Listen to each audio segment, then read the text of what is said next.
तुम्ही पण one day trip plan करत आहे, चला मग बनवूया एक रेसिपी. त्यासाठी मी ते 4 पळी तेल घालून घेतलेलं आहे, एक तूप घालून घेतलेलं आहे, जिरं मोहरी घालून घेतलेला आहे, त्याचप्रमाणे कढीपत्तासुद्धा घालून घेतलेला आहे. कढीपत्ता तडतडल्यानंतर आपल्याला त्यामध्ये अद्रक, लसूण आणि मिरची पेस्ट घालून घ्यायची आहे. या प्रकारे मी बारीक करून घेतलेली होती आणि तीसुद्धा यामध्ये घालून घेतली.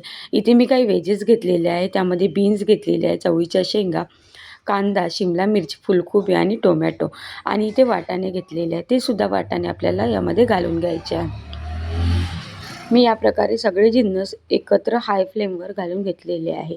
हाय फ्लेमवर घातल्यानंतर भाज्या कोमट होत नाही, म्हणजे व्यवस्थित अशा शिजून जातात. त्याप्रकारे आपल्याला हाय फ्लेमवर भाज्याला परतून घ्यायचं आहे. मी ते भाज्या परतून घेत आहे. तोपर्यंत तुम्ही माझ्या चॅनलला लाईक करा, शेअर करा. निरनिराळ्या रेसिपीसाठी श्रीज किचनला सबस्क्राईब करा. यामध्ये चवीप्रमाणे आपल्याला मीठ घालून घ्यायचं आहे. तुम्ही मीठ कमी जास्त करू शकता. मी इथे 1 ते 1.5 चम्मच मीठ घातलेलं आहे आणि मी इथे एव्हरेस्टचा मीठ मसाला यूज केलेला आहे. तुम्ही कुठल्याही प्रकारचा मसाला यूज करू शकता, कारण मी